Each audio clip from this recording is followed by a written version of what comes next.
on biblical principles, but we are losing them. And we're all happy that we have all the freedoms we do in America. We mentioned that at our last meeting, that how happy people were with that. So I'm going to review history somewhat. And back in 1776, what was the most popular dance people were doing then? And of course the obvious answer is independence, sort of a play on words. It said in that Declaration that we were endowed by our Creator with certain inalienable rights, life, liberty, and pursuit of happiness. And so it says right there that the Creator gave us these rights, and then our country made it law. So we see we're founded on biblical principles. Many people that came to America were escaping from religious persecution. Many of them were Protestants, and they wanted to have their own churches and their own beliefs and not be persecuted. They really didn't come from no religion. And we know that there were 55 founders of the Declaration of Independence. They signed that declaration in this hall in Philadelphia, and nearly all of them were members of Christian churches.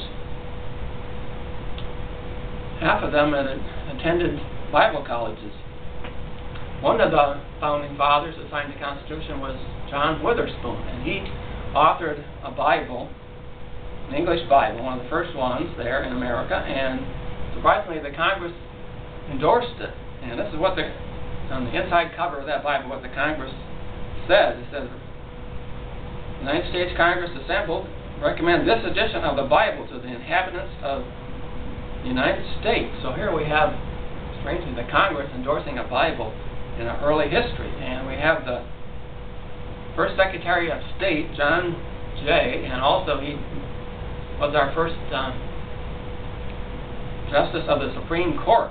And he made a statement that in this duty and privilege and interest of our Christian nation to select Christian leaders. So we have this Justice of the Supreme Court saying that we need to select Christian leaders, which is very unusual. We don't see that type of thing today. Here's a quip on the Supreme Court today. They ruled that the nativity scene cannot be held in Washington, D.C.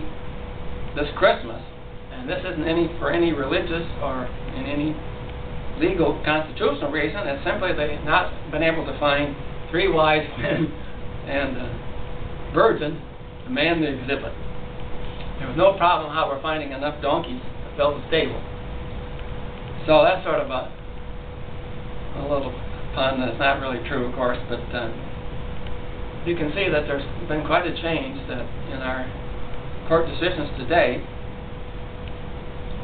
Here's an interesting story about George Washington. I'm going to, if I can page ahead to Christ Church in Philadelphia. And George Washington was in the early battle of Monongahela in the French and Indian War, and he was a great man of faith in God. And it turned out he was about age 22 at this time, and it was about 20 years before the American Revolution. But he was divinely protected in this battle. This is sort of a one-sided battle where the French and Indians ambushed the British, and George had a small troop of Americans. They got ambushed and were outnumbered, and most of the British and American side were killed. And the Indian chief said that he would fire at, and told his braves to all fire at the leaders that were on the horses, the one that had the bigger hats. And that's what they did, and George was fired at many times, and he had when George took off his jacket, he had many holes in his jacket, and bullet holes, but he wasn't hit. And they thought this was very miraculous, because they were specifically firing at him. They couldn't hit him. Later, a minister commented on this, that he must have been divinely protected, and also one of our early presidents, Calvin Coolidge, commented on this, saying that divine providence must have protected George because he would be the later founder of the United States, and that's where we got the United States started, in that American Revolution. So I'll ask a little a silly question: where did George Washington hide his arms? And Anybody have an idea? In his sleep. In his sleeves, right. hide them in his sleeves. He stated in his farewell address as president that we cannot have morality in this new country without religion. And many other founding fathers, John Adams and James Wilson, also stated that the Christian religion and the Bible and the moral principles are instrumental in maintaining a moral and civil society in America. So why did George Washington have trouble sleeping?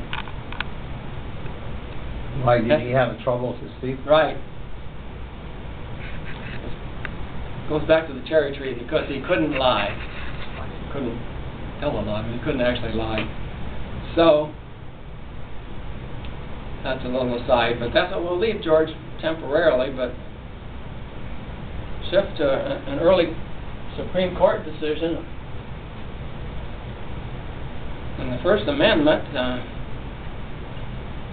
first I'll talk about there was a Supreme Court decision held that 1844 that Christianity and the Bible could be taught in public schools, and it should be. So the Bible was used in public schools right up until about 1962, along with prayer. And in that court decision, some of the court decisions, they held that whatever strikes at the root of Christianity tends to manifestly lead to the dissolution of civil government. So the early courts held that religion and Christianity and the Bible, they were essential for maintaining our morality and a civil government. But then there was a decision in 1962 where this was all changed, that they no longer could have the Bible in the schools. And they were referring to a separation of church and state. But the only actual words that say separation of church and state are not in any legal document. They're actually in a private letter of 1802 that then President Jefferson wrote, a private letter to a Baptist church. And this letter had the phrase separation of church and state there, and the context of that was that the government wouldn't persecute this Baptist denomination, or they wouldn't persecute any Baptist denomination. They were worried about persecution still somewhat, because the Baptists were unfavored. But the early decisions interpreted that correctly, but later it's got to be interpreted as if there could be no religion or in any government building, like no Ten Commandments or nothing. Those are from later decisions after 1962. And in the 1962 court decision, there was a psychologist that testified, and they testified that Bible verses that were read randomly picked without interpretation could be detrimental to children. And it's possible that that's true, but then it's a pretty weak thing that you can pick a good Bible verse and it wouldn't necessarily be detrimental. But that was cited in the Supreme Court decision as the reason they now would not allow the Bible, or sometimes even prayer, in schools, is that the psychologist testified that Bible verses unexplained could be harmful to children. But remember that George stated in his address that morality cannot be maintained without religion. And today, less than 50% of our high school grads believe that the Bible is true, and 90% believe in relative morals, that there's no solid basis for morals, that they're changing with time and whatever man makes them up to be. And so this was a monumental time in '62 when all these rulings changed, and then we have a great decrease in morality that's documented from these statistics on the slides here. That the rate of unwed girls having babies age 15 to 19 rapidly increased starting in 1963, and also sexually transmitted diseases in those young girls rapidly increased in 1963 and 4, and educational achievement SAT scores dramatically dropped starting about 1963, and we have statistics that show the family stability of single parent households lack of a husband or wife in the household, just a single parent, radically increased, and total violent crimes radically increased in about 1963. So we sort of have George Washington's prophecy fulfilled, that we have quite a decrease in morality. And surveys today say that people think that we are in a declining state of morality in America today, and part of that is that we're losing our biblical foundation for that.